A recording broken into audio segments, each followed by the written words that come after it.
Bismillahirrahmanirrahim. Assalamualaikum warahmatullahi wabarakatuh. Alhamdulillahi rabbil alamin. Wassalatu wassalamu ala ashrafil anbiya wal mursalin wa ala alihi wa sahbihi ajma'in. Allahumma salli ala sayyidina Muhammad wa ala ali sayyidina Muhammad. Para pelajar yang dirahmati oleh Allah, insya Allah pada kesempatan kali ini kita akan membahas mengenai salah satu tajuk dalam ulumul Quran atau ilmu-ilmu Al-Quran, yaitu sifat Al-Quran beserta dalil dari Al-Quran. Sebagaimana yang kita ketahui bahwa di dalam Al-Quran Allah Subhanahu wa Ta'ala sangat banyak menjelaskan mengenai sifat-sifat Al-Quran. Salah satunya adalah hudan linnas, petunjuk bagi manusia. Kemudian di ayat yang lain kita jumpai Allah menjelaskan bahwa Al-Quran adalah washifa'un lima fis sudur, obat, sebagai obat bagi segala penyakit. Adapun pada kesempatan kali ini kita akan membahas sifat-sifat Al-Quran yang lainnya. Yang pertama adalah kabar gembira atau busyra, kemudian aziz, kitab yang tiada tandingan, kemudian majid, kitab yang mulia, dan yang terakhir basyiran wa nadhira, yaitu sebagai pembawa berita gembira dan juga sebagai peringatan. Para pelajar yang dirahmati oleh Allah, yang pertama sekali sifat Al-Quran adalah busyra, yaitu kabar gembira. Hal ini sebagaimana Allah Subhanahu wa Ta'ala jelaskan di dalam surah Al-Baqarah ayat 97. Qul man kana aduwwan li Jibril fa innahu nazzalahu ala qalbika bi idznillah musaddiqan lima bayna yadayhi wa hudan wa busyra lil mu'minin. Nah, Al-Quran menjadi petunjuk dan memberi kabar gembira kepada orang-orang yang beriman.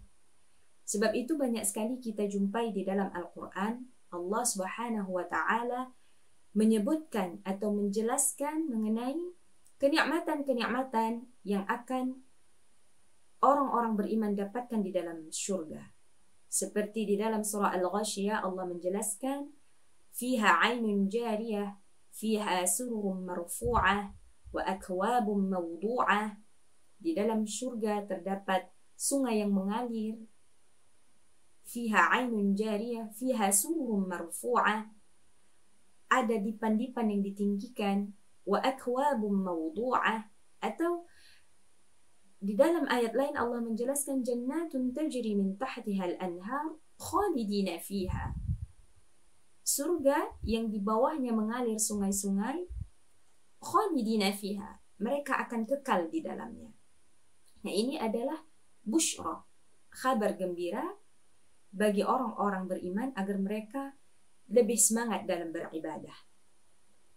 Kemudian yang selanjutnya adalah aziz, kitab yang tiada tandingan. Hal ini sebagaimana Allah Subhanahu wa Ta'ala jelaskan di dalam surah Fussilat ayat 41. Innal ladzina kafaru bidzikri lamma ja'ahum wa innahu lakitabun aziz. Sesungguhnya orang-orang yang kufur, ingkar terhadap Al-Quran, ketika sampainya kepada mereka akan ditimpa azab yang tidak terperi. Sedang Al-Quran itu demi sesungguhnya sebuah kitab suci yang tidak dapat ditandingi. Al-Quran tidak dapat ditandingi.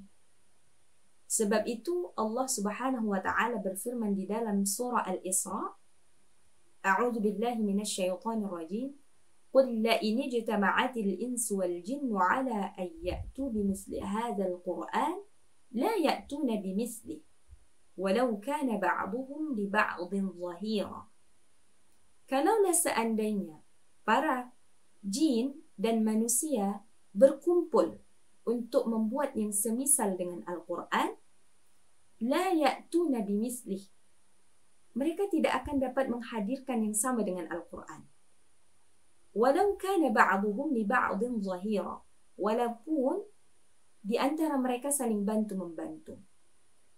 Sebab itu tidak ada yang bisa menandingi kehebatan ataupun gaya bahasa yang di dalam Al-Quran berikut dengan berbagai macam mukjizat-mukjizat yang Allah berikan lewat Al-Quran. Kemudian sifat selanjutnya adalah Majid, bermakna kitab yang mulia.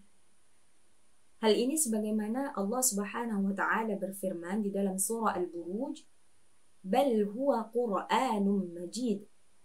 Bahkan yang didustakan mereka itu ialah Al-Quran yang mulia. Kenapa dikatakan Al-Quran yang mulia? Pada ayat selepasnya Allah jelaskan fi lawhin mahfuz. Sebab Al-Quran terpelihara di lauh mahfuz. Para pelajar yang dirahmati oleh Allah, apabila kita merujuk kepada tafsir Ibnu Katsir, Imam Ibnu Katsir menjelaskan bahwa bal huwa Qur'anun Majid, bahwa Quran yang mulia ini terpelihara di lauh mahfuz, terpelihara dari kesalahan, terpelihara dari perubahan. Sebab itu di ayat lain juga Allah menjelaskan, inna nahnu nazzalna dzikra wa inna lahu lahafizun. Kami yang menurunkan Al-Quran, maka kami pula lah yang akan menjaganya. Kemudian sifat yang terakhir adalah basyiran wa nadhira, pembawa berita gembira dan peringatan. Sebagaimana yang telah kita jelaskan sebelumnya tadi, bahwa basyiran ataupun busyra adalah kabar gembira yang Allah berikan kepada orang-orang yang beriman agar mereka lebih semangat dalam beribadah. Bahwa di dalam Al-Quran Allah jelaskan mengenai sangat banyak kenikmatan-kenikmatan yang akan Allah berikan sebagai balasan bagi orang-orang yang beriman. Adapun nazir, yaitu peringatan. Peringatan ini bertujuan untuk memberi peringatan atau memberi ancaman kepada orang-orang yang tidak beramal saleh atau orang-orang yang kufur terhadap nikmat Allah. Sebagaimana yang Allah Subhanahu wa taala jelaskan di dalam surah Ibrahim, Jahannam yaslawnaha wa bi'sal qarar. Neraka Jahannam itu adalah seburuk-buruk tempat tinggal. Untuk siapa Allah berikan neraka Jahannam ini? Pada ayat sebelumnya Allah jelaskan dalam surah Ibrahim, Alam tara ilal ladzina baddalu ni'matallahi kufran. Orang yang mengganti nikmat Allah dengan kekafiran. Tujuan dari basyiran wa nadhiran adalah untuk memberi kabar gembira ataupun peringatan kepada orang-orang yang membaca dan mentadabburi Al-Quran. Wallahu a'lam bis-shawab.